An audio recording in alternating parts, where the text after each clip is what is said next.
America और Israel के इस समय दो प्राइम टारगेट, पहला ईरान और दूसरा लेबनान, जहां पर हिजबुल्लाह के ठिकानों पर इजराइल लगातार बमबारी कर रहा है। इसी क्रम में इजराइल पर दक्षिणी लेबनान में प्रतिबंधित फास्फोरस बम से हमला करने का आरोप लगा है। क्या होता है ये फास्फोरस बम, हम आपको अपनी रिपोर्ट में बताने वाले हैं। लेकिन वहीं तेहरान में अमेरिका और इजराइल ने मिलकर आज 8 स्ट्रैटेजिक लोकेशंस पर एयर स्ट्राइक की है। ईरान पर अमेरिका ने आज दोबारा समंदर से टोमाहॉक मिसाइलें दागी हैं। ईरान में हो रही तबाही पर यूएन में ईरानी प्रतिनिधि ने जानकारी दी है। पिछले 12 दिनों से चल रहे इस युद्ध में ईरान में 1300 से अधिक लोग मारे गए, 9670 लोग घायल हुए हैं। आसमानी हमलों में 32 मेडिकल सेंटर और 65 स्कूल बर्बाद हो गए। रेड क्रॉस की 13 इमारतें जमीन दोज हो गई हैं। ईरान में पानी के प्लांट पर बमबारी हुई है। वहां पिन पॉइंटेड अटैक करके ईरानी लोगों को प्यासा मारने की खतरनाक योजना है। ईरान ने यह भी आरोप लगाया है कि दुनिया इसके बाद भी चुप है, लेकिन भूलना नहीं चाहिए कि आज ईरान है तो कल कोई और देश होगा। ईरान ने आज यह भी कहा कि जब से युद्ध शुरू हुआ है तब से ईरान में 206 स्टूडेंट्स और टीचर्स भी हमलों के शिकार हुए हैं। लेकिन क्या इस तबाही की फिक्र अमेरिका और इजराइल को है? जवाब हम सब जानते हैं, बिल्कुल नहीं। उन्हें तो ईरान का सरेंडर चाहिए किसी भी कीमत पर, एट वॉट एवर कॉस्ट। और ईरान है कि अमेरिका के सामने सिर झुकाने को तैयार नहीं है। वो आज भी जमकर जवाब दे रहा है। लेकिन पहले ईरान पर 12वें दिन हुए हमलों से जुड़ी यह रिपोर्ट आपके सामने। अमेरिका और इजराइल के इस समय दो प्राइम टारगेट, पहला ईरान और दूसरा लेबनान है, जहां पर हिजबुल्लाह के ठिकानों पर लगातार बमबारी चल रही है।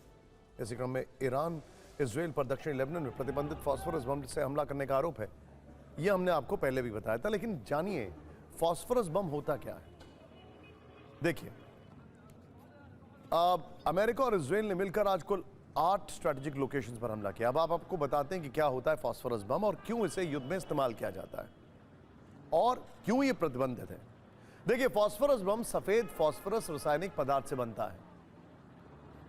ऑक्सीजन के संपर्क में आते ही जलने लगता है। यह परमाणु बम की तरह व्यवहार करता है, तब तक आग फैलाता रहता है जब तक फास्फोरस पूरी तरह जलकर खत्म नहीं हो जाता। इसे पानी से नहीं, रेत से बुझाया जाता है। लेकिन इतना खतरनाक है यह कि फास्फोरस के कण नाक, मुंह या त्वचा से शरीर के अंदर चले जाते हैं और अंदरूनी अंग जलने लगते हैं। त्वचा पर लगने से तेज जलन होती है, गहरे घाव बनते हैं, कई बार तो इंसान की मौत तक हो जाती है। इमारतें, पेड़ पौधे, जानवर, सब कुछ ये जलाकर राख कर देता है। धुआं इतना घना कि आंखों में जलन होती है, सांस बंद हो सकती है, लंबे समय तक घाव ठीक नहीं होते हैं, कैंसर का भी खतरा बढ़ जाता है। अमेरिका ने प्रतिबंधित होने के बाद भी इसका इस्तेमाल वर्ष 2003 से वर्ष 2011 तक चले इराक युद्ध के दौरान किया था। 2006 के लेबनान युद्ध और 2009 के गाजा युद्ध में इजराइल ने माना था कि उसने फास्फोरस बम का प्रयोग किया। और यूक्रेन युद्ध में रूस पर भी इसके इस्तेमाल के आरोप लग चुके हैं। जरा सोचिए कितना भयभीत करने वाला है ये सब, सोचिए, अंदाजा लगाइए। लेकिन युद्ध का उन्माद इंसानियत पर हावी है। यह बात और है कि ईरान के जवाबी हमले भी कुछ कम नहीं। ईरान ने आज युद्ध के 12वें दिन इजराइल पर 1000 किलोग्राम बारूद वाली मिसाइल से प्रहार किया। तेल अवीव में हाहाकार मच गया है। ईरान ने आज फिर से क्लस्टर बमों का भी इस्तेमाल किया है।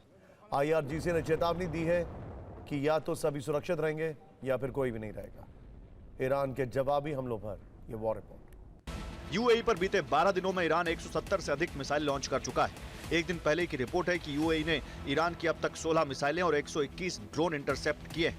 600 से अधिक ड्रोन दाग चुका है। बताया कि ईरान के हमले में अब तक अमेरिका के 150 सैनिक घायल हुए हैं। घायल सैनिकों में से 7 की हालत गंभीर है, जबकि 7 अमेरिकी सैनिकों की मौत भी हुई है। अब आपको बहरीन में हुई बर्बादी की तस्वीरें दिखाते हैं, जो खुद वहां की सरकार ने मीडिया के जरिए जारी की हैं। ध्यान से देखिए जरा। उफ, क्या खतरनाक यहां पे हालात हैं। इस वीडियो में आप ईरान की मिसाइलों और ड्रोन से हुई तबाहियों का मंजर देख सकते हैं। ध्यान से देखिए, ये कैफे दिखाई दे रहा है जहां पर चीजें सर्व थी और हमला हुआ, यानी कई लोग मारे गए। ध्यान से देखिए, कई आलीशान इमारतें हैं, कई वाहन क्षतिग्रस्त हो चुके हैं, सड़कों पर जगह जगह बर्बादी के निशान है। यह विनाश तब है जब ईरानी हमले शुरू होने के बाद से बहरीन के एयर डिफेंस सिस्टम ने देश की ओर से दागी गई 106 मिसाइलों और 177 ड्रोन को इंटरसेप्ट करने का दावा किया है। Excuse me. अंतर्राष्ट्रीय हवाई अड्डे से कई कमर्शियल और मालवाहक विमानों को दूसरी सुरक्षित जगहों पर भेजा गया। ईरान ने बहरीन में 2 दिन पहले बैपको तेल रिफाइनरी पर भी अटैक किया। हमले के बाद से वो रिफाइनरी अभी तक बंद है।